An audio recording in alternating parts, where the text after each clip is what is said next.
بھی اگر موجود ہو تو شادی ہو، ایک وکیل اور دو گواہ، اور آپ دیکھیں گے کہ نکاح کی مجلس میں ہزاروں لوگ بیٹھے ہوتے ہیں۔ آپ نے دعوت دیا، علماء بھی ہیں، مقتدی بھی ہیں، رشتہ دار بھی ہیں، محلے والے بھی ہیں۔ آپ نے اگر 500 آدمی کو دعوت دیا ہے تو 500 آدمی موجود ہیں، لیکن شریعت پکار کے کہہ رہی ہے کہ ان 500 لوگوں میں سے 3 کو چن لو۔ ایک وکیل ہوگا اور 2 گواہ ہوں۔ اور آج کل نکاح کی مجلس میں یہ دیکھا جاتا ہے کہ کون بوڑھا ہے اسی کو وکیل بناؤ اور اسی کو گواہ بناؤ۔ بولو بھائی ہے کہ نہیں؟ بھلے نکاح کے 2 دن کے بعد گواہ مر جائے۔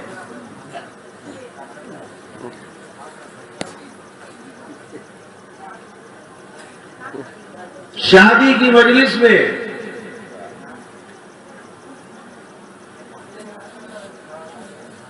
سارے لوگ موجود ہیں، لیکن جب قاضی نکاح پڑھا رہا ہے، امام صاحب نکاح پڑھا رہے ہیں، عالم دین نکاح پڑھا رہا ہے، نکاح خان نکاح پڑھا رہا ہے، اس کو صرف 3 ہی آدمی کی ضرورت ہے۔ پورے مجلس سے کوئی مطلب، چاہے مجلس میں 200 ہوں، چاہے 2000 ہوں، چاہے 2 لاکھ ہوں، مگر چنتا ہے کس کو؟ 3 آدمیوں کو، ایک وکیل 2 گواہ۔ تو اسلام نے نکاح کو کتنا آسان بنایا ہے۔ ایک وکیل ہوگا، اور ہمیشہ یاد رکھیے وکیل لڑکی کے جانب سے ہوتا ہے، لڑکے کے جانب سے نہیں۔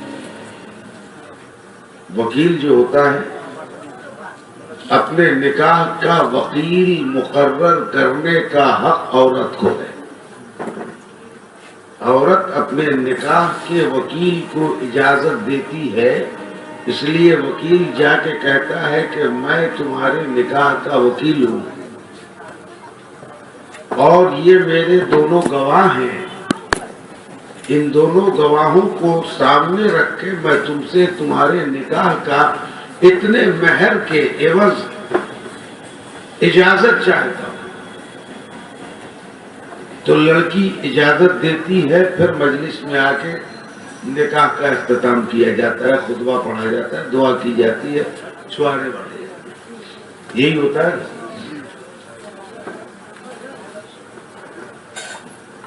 تو نکاح ایک وکیل اور 2 گواہوں کے درمیان واقع ہونے والی چیز کا نام نکاح ہے اور شادی ہے۔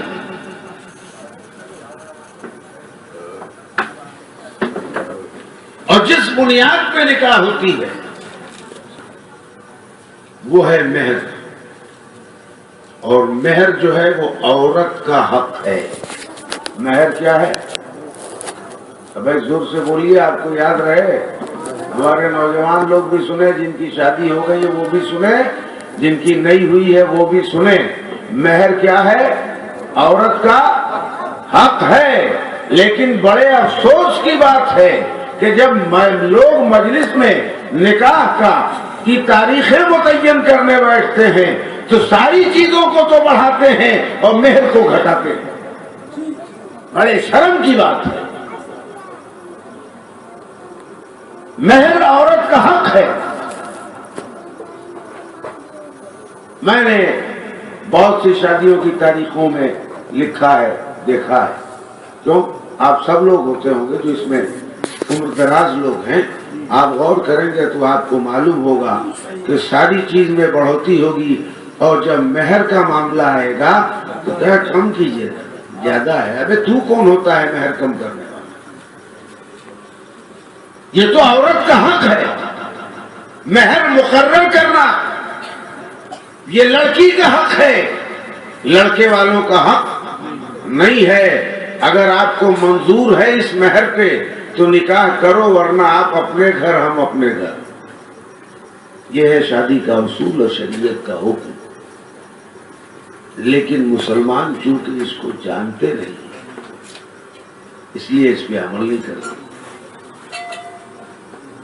اور ہمارے علماء بھی، کمی ہمارے علماء کی بھی ہے،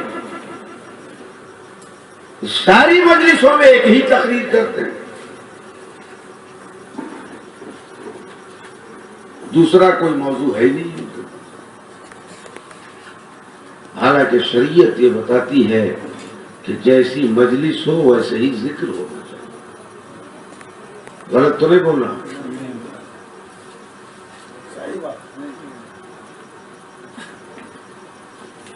جس عنوان پہ مجلس رکھی جائے اسی عنوان پہ گفتگو کرنا یہ علماء دین کی ذمہ داری ہے، اس لیے کہ حدیثوں میں سارے عنوان میرے رسول نے مرتب کر دیے۔ زندگی کا کوئی چیپٹر باقی نہیں ہے جسے رسول نے کمپلیٹ نہ کیا ہو، بتایا نہ ہو۔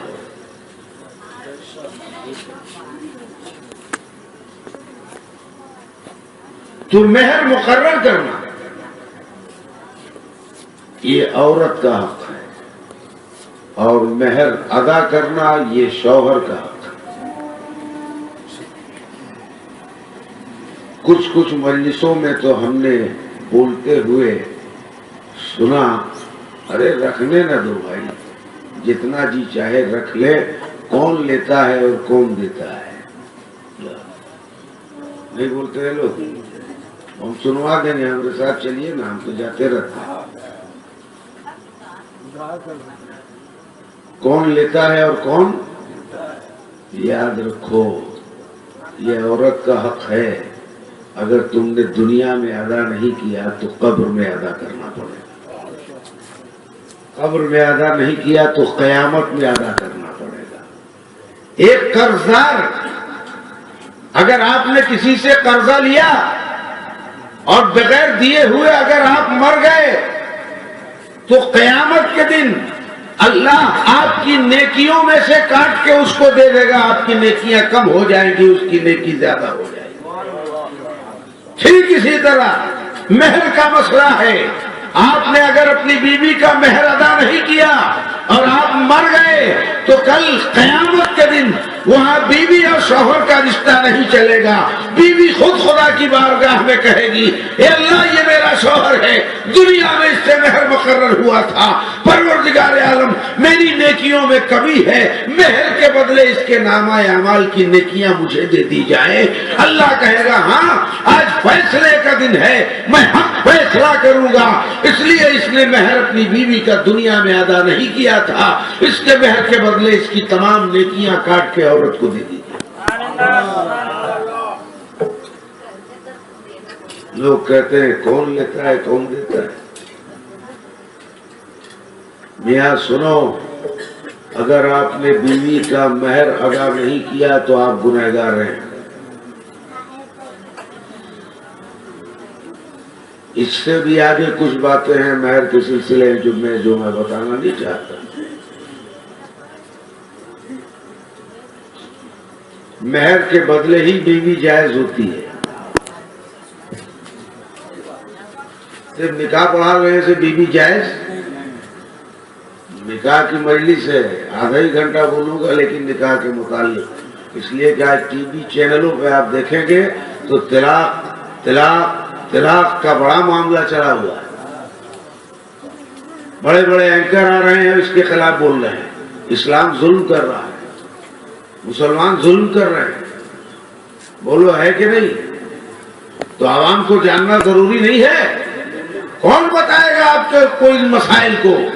آپ جس علاقے میں ہیں یہ ہر اس علاقے کے امام کی ذمہ داری ہے تو اپنے علاقے کو اپنے مقتدیوں کو یہ مسئلہ بتائے۔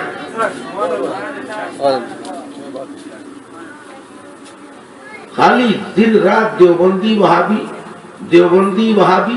دیوبندی وہابی کب تک کرتے رہو گے؟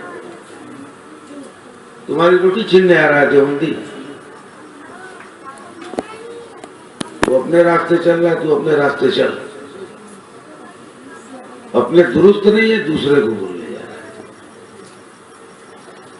جو فاتحہ کر لے وہ سنی، جو نہ کرے وہ دیوبندی۔ فرض ہے کا فاتحہ کرنا، جو فرض ہے اس کو کرتا ہی نہیں ہے، اور جو کچھ نہیں ہے اس کے لیے مارا ماری کرتا ہے۔ فاتحہ نہ سنت ہے، نہ واجب ہے، نہ فرض ہے، نہ نفل ہے۔ طبیعت چاہے تو ہم کر سکتے ہیں، طبیعت نہیں چاہے گی ہم نہیں کر سکتے، کوئی عذاب نہیں۔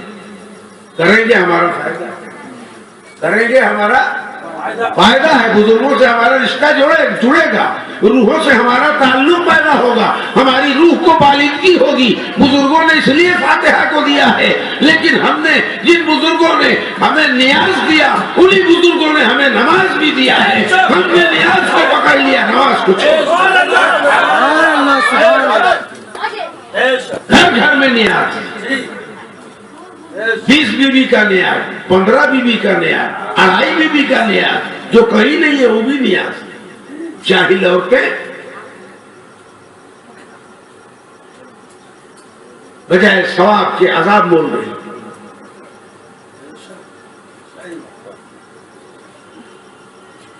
عورتوں کو دیکھو تو فاتحہ کرانے میں ایک دم معلوم ہوا کہ مار کر لی، ایسے کھولے گی فاتحہ کرنے والے کو جیسے برہنی کاٹ لیا اس کو۔ آزان ہوتی ہے تو نماز پڑھنے سے جی نہیں چاہتا ہے، بولو نا بھائی۔ ہمارے بزرگوں نے ہمیں نیاز بھی دیا ہے اور نماز بھی دیا ہے، تو جس طرح آپ نیاز کے لیے بے چین ہوتے ہیں اسی طرح نماز کے لیے بھی بے چین ہوئیے، ہے نا؟ اس لیے کہ نماز کیا ہے؟ اللہ کا حکم ہے۔ نماز کیا ہے؟ میرے مصطفیٰ کی سنت ہے۔ نماز کیا ہے؟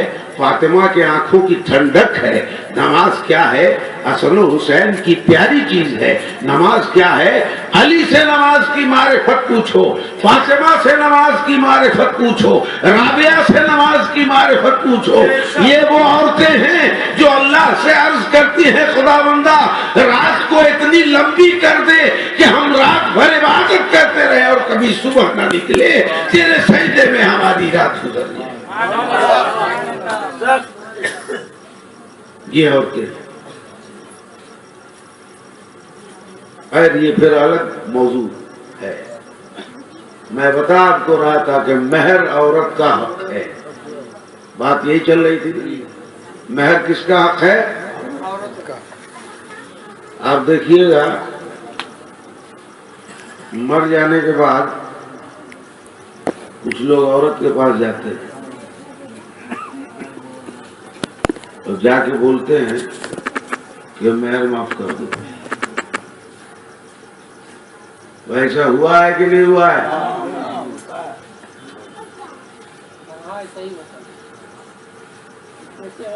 جو ہم دیکھتے ہیں وہ ہم بول رہے ہیں۔ مرنے والا مر گیا، شوہر مر گیا، ماں گزر گئی، عورت بیوہ ہو گئی، اس کا کلیجہ نکل گیا، اس کے آنکھوں سے آنسو نہیں، خون جگر بہ رہا ہے، اور اس عالم میں آپ جا کے بول رہے ہو اسے کہ مہر معاف کر دو۔ اس عورت کے دل سے پوچھو کہ اس کا شوہر دنیا چھوڑ کے چلا گیا ہو، اس کے دل پہ کیا گزر رہی ہو؟ جیون ساتھی چلا گیا، جسم کا آدھا حصہ چلا گیا، اور لوگ اس سے کہتے ہیں کہ مہر معاف کر دو۔ آپ بتاؤ معافی کس سے مانگتا ہے آدمی؟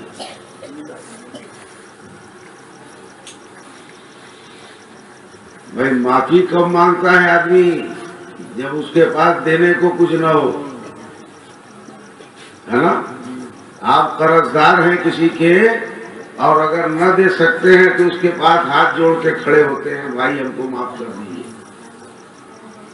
نہ ٹائٹ سے بولیا کہ معاف کر دو، کرے گا ڈبل لاد دے گا۔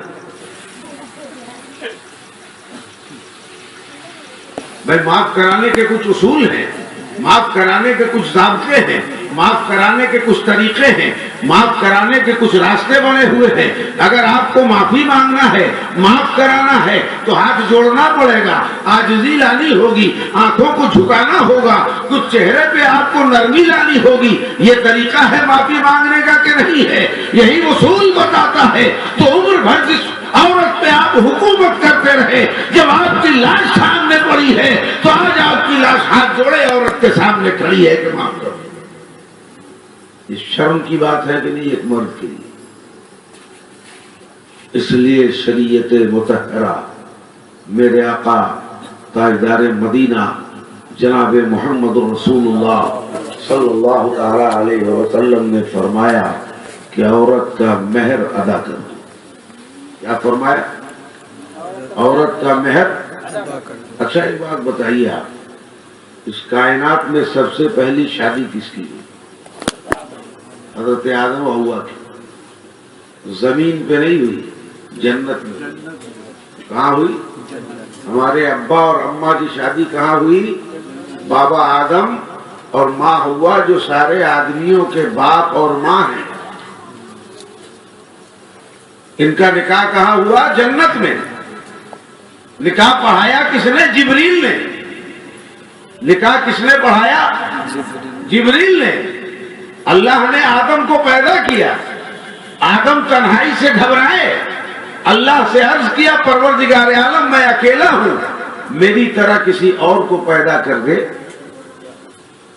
تاکہ میں کسی سے بات کر سکوں، اپنا معافی الضمیر بیان کر سکوں۔ آدمی تنہا نہیں رہ سکتا، آدمی کی فطرت ہے کہ آدمی اکیلا نہیں رہ سکتا، وہ چاہتا ہے کہ کوئی ملے جس سے میں اپنی بات کروں۔ تنہائی آدمی کو کاٹتی ہے، آدمی گھبراتا ہے تنہائی سے، یہ فطرت انسانی۔ اور جب آدم کو اللہ نے پیدا فرمایا تو آدم نے اللہ سے عرض کیا اللہ میرے جیسا کوئی پیدا کر دے جس سے میں بات کروں، میں اپنی باتیں اس سے کروں، وہ اپنی بات مجھ سے کرے، میری طبیعت پہلے جنت میں میں اکیلا ہوں۔ تو اللہ نے حضرت آدم کی بائیں پسلی سے، آدم کی پسلی کے بائیں پسلی کے ایک ہڈی سے حضرت حوا کو اللہ نے پیدا کیا۔ حضرت حوا پیدا ہوئی تو حضرت آدم نے حضرت حوا سے بات کرنا چاہا، ماں حوا سے، بابا آدم نے ماں حوا سے بات کرنا چاہا تو اللہ نے فرمایا کہ رکو آدم، ابھی بات نہ کرو، تم اس کے لیے اجنبی ہو، یہ تمہارے لیے اجنبی، یہ حوا تمہارے لیے اجنبی، تم اس کے لیے اجنبی، تم بھی نئے ہو، یہ بھی نئی ہے، اور ایک اجنبی عورت ایک اجنبی مرد سے یوں ہی بات نہیں کر سکتی۔ تو آدم نے عرض کیا پروردگار عالم پھر کیا حکم ہے؟ کائنات کا پہلا انسان، کائنات کا پہلا آدمی، پہلا مرد اور کائنات کی پہلی عورت ماں حوا۔ تو پھر اللہ نے کہا کہ حوا کو تمہیں اپنی زوجیت میں لینا ہے، حوا کے ساتھ میں تمہارا نکاح پڑھاؤں گا۔ پھر نکاح پڑھا دیا گیا۔ حضرت آدم نے چاہا کہ ماں حوا سے پھر بات کرے، اللہ نے پھر روک دیا۔ توجہ سے سنیے گا میری بات۔ پھر بات کرنا چاہا، اللہ نے پھر روکا، آدم رکو، حوا کا مہر پہلے ادا کرو پھر حوا سے بات کرنا۔ کیا کہا؟ حوا کا پہلے مہر ادا کرو، اس کے بعد اپنی بیوی اپنی زوجہ حوا سے بات کرنا۔ یہ سب آدمیوں کے ماں باپ کی بات ہے، سارے انسانوں کے باپ اور سارے انسانوں کی ماں حوا آدم علیہ السلام۔ تو حضرت یہ پہلا مہر ہے نا کائنات کا، پہلا نکاح اور پہلا مہر، پہلی بیوی، پہلا شوہر، پہلی نکاح، پہلی زوجیت، پہلی شادی کائنات میں ہو رہی ہے آدم و حوا کی. اور جب آدم بات کرنا چاہ رہے ہیں حوا سے تو اللہ نے فرمایا رکو، ابھی بات نہیں کر سکتے، مہر ادا کرو. تو حضرت آدم نے پوچھا کہ اللہ میرے پاس کیا ہے جو میں مہر ادا کروں؟ اللہ نے فرمایا کہ آدم تمہارے نکاح کا مہر میں مقرر کرتا ہوں. بات سمجھ میں آئی؟ اللہ نے کیا کہا؟ تمہارے نکاح کا مہر میں مقرر کرتا ہوں. کہا ہاں اللہ تو ہی مقرر کر دے. اللہ نے فرمایا مہر ہے کہ میرے آخری نبی جناب محمد رسول اللہ صلی اللہ تعالی علیہ وسلم پہ 10 مرتبہ درود پڑھو، یہی آدم و حوا کے مہر نکاح کا مہر. سبحان اللہ. میرے حبیب پہ 10 مرتبہ درود پڑھ دو، مہر ادا ہو جائے گی. حضرت آدم نے 10 مرتبہ درود پڑھ دیا. اس کے بعد اللہ نے حکم دیا اب تم حوا سے بات کر سکتے ہو. اگر اس واقعے کو آپ کتابوں میں پڑھیں، حدیث کی کتابوں میں، تو آپ کو ایک بات کا پتہ چلے گا کہ ہمارے باپ نے ہماری ماں سے اللہ نے اس وقت بات کرنے کی اجازت دی جب باپ نے ماں کا مہر ادا کر دیا تھا. اب ہم غور کریں کہ ہم لوگوں کی بھی شادی ہوئی ہے، کتنے لوگ اس میں ہیں جنہوں نے اپنی اپنی بیویوں کا مہر ادا کیا ہے؟ سب باقی کھاتا میں چل رہا ہے. یہ سب قرضدار ہیں. کس کے قرضدار ہیں؟ بیوی کے قرضدار ہیں. بڑے شرم کی بات ہے، شوہر بنتے ہو، اپنے آپ کو مرد کہتے ہو اور عورت کے قرضدار ہو. یہ شرم کی بات ہے کہ نہیں؟ اس سے پہلے کہ یہ شرمندگی تمہیں قیامت میں اٹھانی پڑے، یہاں اگر تم شرمندہ ہو تو اپنے گھر میں قرضدار ہو. کوئی جانتا ہے، کوئی نہیں جانتا، لیکن جب قیامت کے دن جب عورت تمہارے دامن کو پکڑ کے کہے گی تو وہاں اولین بھی ہوں گے، آخرین بھی ہوں گے، نبی بھی ہوں گے، ولی بھی ہوں گے، غوث بھی ہوں گے، قطب بھی ہوں گے، سارے انسانوں کا مجمع ہوگا. ان آدمیوں کے بیچ میں عورت دامن پکڑ لے گی، کہے گی مہر ادا کر.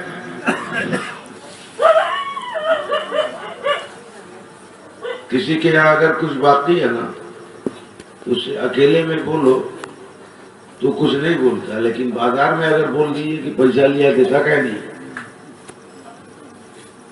بازار میں مجمع ہو اور وہیں چلا چلی کرے کہ پیسہ لیے ہو دیتے کا نہیں ہو، تو بیچارہ پیسہ دے چاہے نہ دے بے عزتی محسوس کرے گا کہ نہیں کرے گا. تو یہ بازار نہیں ہے، بازار قیامت ہے. یہ بازار قیامت ہے. اور اس دن جب عورت، وہی بیوی جو تمہارے ساتھ زندگی نبھائی ہے، جب قیامت ہو گئی تو اس کے تیور بدلیں گے، وہ اپنا بدلہ لے گی، وہ اپنا حق مانگے گی، کہے گی میرا حق باقی ہے، مہر ادا کرو. تو وہاں تو سارے لوگ ہوں گے تو کتنی بے عزتی ہوگی. بولو نا بھائی، تو وہاں کی بے عزتی اچھی ہے؟ اس سے پہلے کہ قیامت میں بے عزت ہوئی ہے اپنی بیویوں کا مہر ادا کیجیے. یہ شادی کا مسئلہ، یہ نکاح کا مسئلہ ہے جو اللہ کے پیارے رسول تاجدار مدینہ جناب محمد رسول اللہ صلی اللہ تعالی علیہ وسلم نے ہمیں دیا ہے، بتایا ہے، سمجھایا ہے. یہ الگ بات ہے کہ لوگ بتاتے نہیں اور کچھ لوگ جانتے ہیں تو دینا نہیں چاہتے. اور مہر کا جو پیسہ ہے جو آپ نے اپنی بیوی کو دے دیا، اس پہ پھر آپ کا حق نہیں بنتا ہے.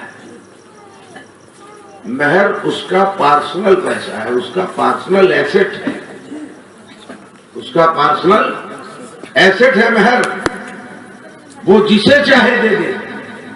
آپ نے بیوی کو مہر دیا، بیوی کو حق ہے اپنے باپ کو دے دے، اپنے بھائی کو دے دے، اپنے ماں کو دے دے، اپنے بیٹے کو دے دے، اپنی بیٹی کو دے دے، اپنے خالہ کو دے دے، اس لیے کہ وہ اس کی مالک ہے۔ آپ کا کام دینا ہے، آپ قرض دار ہیں، آپ نے اس کا قرضہ ادا کر دیا تو پھر آپ اس سے نہیں پوچھ سکتے کہ تم کو جو قرضہ دیا تھا وہ کس کو دے دیا۔ پوچھ سکتے ہو کیا بھائی؟ پوچھ سکتے ہو؟ نہیں پوچھ سکتے۔ تو مہر کا روپیہ عورت کا حق ہے، اور عورت کو اگر آپ نے ادا کر دیا تو عورت کی خوشی وہ جسے چاہے اس کا مالک بنا دے۔ وہ اگر آپ کو ہی چاہے تو مالک بنا سکتی ہے۔ وہ اگر چاہے اور کہے کہ میں نے یہ روپیہ مہر کا قبول کر لیا، میری مہر ادا ہو گئی، میں آپ کو دیتی ہوں، تو شوہر بھی اس کا مالک ہو سکتا ہے، چاہے جسے چاہے وہ مہر کا پیسہ ادا کر دے دے۔ یہ مہر کا مسئلہ ہے، یہ مہر کا مسئلہ ہے۔ اب ایک بات، اگر کسی نے مہر مقرر کیا 10,786 روپیہ اس وقت کے حساب سے، یا 7,786 روپیہ، یا جو بھی مہر ہو، اور اس مہر کے روپے کو شوہر ادا کر دے اور وہ پیسہ بیوی کے نام سے بینک یا پوسٹ آفس میں ڈپوزٹ کر دیا جائے، اور زندگی کی گاڑی 20 سال چلی، 30 سال چلی، 40 سال چلی ہے، آپ بتا سکتے ہو کہ وہ 10,000 40 سال میں کتنا روپیہ بنا؟ بولو بولو بولو بھائی، بولو نا یار۔ وہ عورت کے لیے ایک ایسٹ ہوا کہ نہیں ہوا؟ کل خدا نہ خواستہ تم مر بھی جاؤ تو یہ پیسہ بڑھتے بڑھتے اس لائق ہو گیا کہ بڑھاپے میں اس عورت کی پرورش کر سکے، اور اس پیسے کی لالچ میں بہت پرورش کرنے والے مل جائیں۔ اور صاف بات عرض کر رہا ہوں، تو مہر عورت کا حق ہے، اگر ہم ادا کر دیں اور عورت اسے رکھ دے، فکسڈ کر دے اپنے نام سے، اس لیے کہ اب اس پیسے کی کوئی ضرورت نہیں ہے، تو ہر سال وہ پیسہ بڑھتا رہے گا، بڑھتا رہے گا، بڑھتا رہے گا۔ زندگی گزری 2 سال، 4 سال، 10 سال، 20 سال، 40 سال، 50 سال تک میاں بیوی ایک رہے، تو وہ ایسٹ بڑھا کہ نہیں بڑھا؟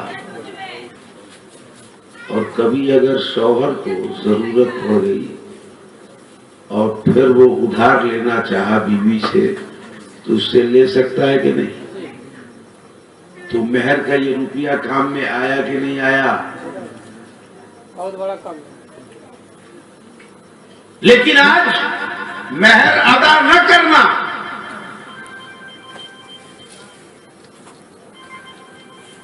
آج مہر ادا نہ کرنا، یہ ہمارے حلق کا ایک کانٹا بن گیا ہے کہ دنیا سوال کرتی ہے کہ شوہر کے مرنے کے بعد مسلم عورتیں کیا کریں، طلاق کے بعد مسلم عورتیں کیا کریں، یہ سوال کیا جاتا ہے نا، اس لیے کہ بے یارو مددگار ہو گئی ہیں۔ وہ صرف اس لیے کہا جاتا ہے کہ ہم نے مصطفیٰ کے طریقے کو چھوڑ دیا، اور علامہ اقبال نے کہا ہے طریقے مصطفیٰ کو چھوڑنا ہے وجہ بربادی، اسی سے قوم دنیا میں ہوئی بے اقتدار ہوئی۔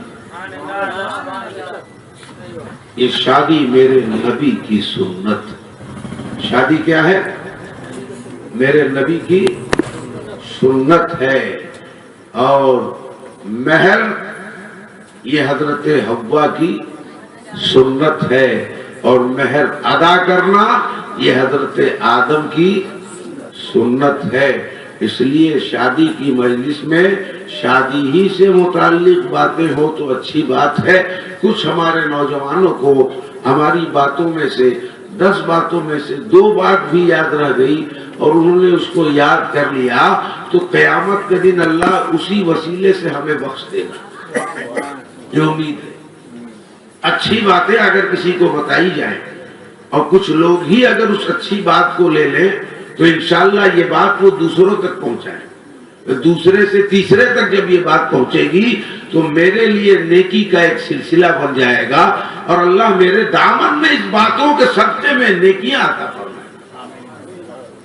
تو قیامت کے دن ہو سکتا ہے اللہ اسی کی وجہ سے مجھے بخش دے. تو شادی سنت ہے میرے آقا کی. آقا فرماتے ہیں ان نکاح من سنتی، نکاح میری سنت ہے. نکاح میری سنت ہے. اور میرے آقا نے جب نکاح کیا تو آقا نے سب سے پہلا نکاح ایک بیوہ عورت کے ساتھ کیا. کس کے ساتھ کیا؟ میرے آقا رحمت للعالمین تاجدار مدینہ جناب محمد رسول اللہ صلی اللہ تعالی علیہ وسلم. بس یہ واقعہ سنو، اس کے بعد صلاۃ و سلام پڑھا جائے. میرے نبی نے جو پہلی شادی کی تو مکے کی ایک بیوہ عورت سے، حضرت خدیجۃ الکبریٰ سے. حضرت خدیجہ نام کیا تھا ان کا؟ خدیجۃ الکبریٰ. یہ مکے کی سب سے دولت مند عورت تھی.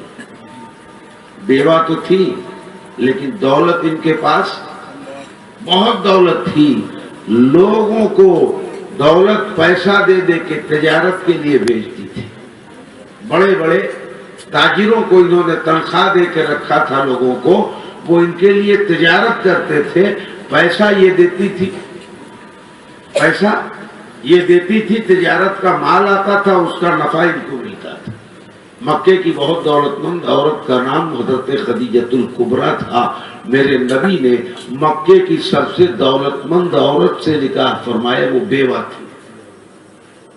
لیکن ذرا نبی کا نکاح کرنا دیکھو، شادی کرنا. حضرت ابن جریر فرماتے ہیں کہ مصطفیٰ جان رحمت سے جب خدیجہ کے نکاح کی بات چلی تو حضرت خدیجہ بہت زیادہ دولت مند تھی. اللہ کے رسول نے حضرت خدیجہ سے کہا، خدیجہ اگر مجھ سے نکاح کرنا ہے تو تمہارے پاس جتنی دولت ہے سب کو اللہ کی راہ میں خیرات کرو. اے خدیجہ تم مکے کی دولت مند ترین عورت ہو، لیکن اگر محمد سے نکاح کرنا ہے تو اپنی ساری دولت اللہ کے نام پہ دے دو، تاکہ کل دنیا یہ نہ کہہ سکے کہ محمد نے اگر کسی عورت سے شادی کیا ہے تو دولت کی لالچ میں کیا ہے. پہلے دولت خدا کی حوالے کر دو، پھر تم میرے نکاح میں. لیکن آج ہم نکاح کرتے ہیں تو پہلے دولت دیکھتے ہیں کتنا مال ہے. بولو غلط تو نہیں بول رہا ہوں. آج ہم نکاح کرتے ہیں تو دیکھتے ہیں یہ عورت کتنا لے کے آئے گی. اور میرے آقا اگر چاہتے تو خدیجہ سے نکاح کے بعد ساری دولت تو مصطفیٰ ہی کی ہو جاتی. لیکن آقا کا طریقہ دیکھو. آقا نے کہا خدیجہ تمہاری دولت کی ضرورت مجھے نہیں ہے، اس لیے کہ اللہ نے تو ساری کائنات کی دولت مجھے دی ہے. اے خدیجہ تم محمد کے دامن میں آ جاؤ، کائنات کی دولت کی مالکہ بن جاؤ گی، جنت کی ملکہ بن جاؤ گی. دنیا کی دولت کو خدا کی راہ میں دے دو، تب اللہ کا رسول تم سے نکاح کرو. فرق سمجھ میں آ رہا ہے؟ فرق سمجھ میں آ رہا ہے؟ اسی کا نام نکاح ہے اور اسی کا نام شادی ہے. اللہ ہم سب کو اپنی بیویوں کا مہر ادا کر دینے کی توفیق عطا فرمائے. آمین بجاہ سید المرسلین. انشاءاللہ تبارک و تعالی پھر مسیر صاحب کے دروازے پہ 13 تاریخ کو اسی عنوان پہ گفتگو ہوگی. وما علینا الا البلاغ. آئیے بارگاہ مصطفیٰ میں صلاۃ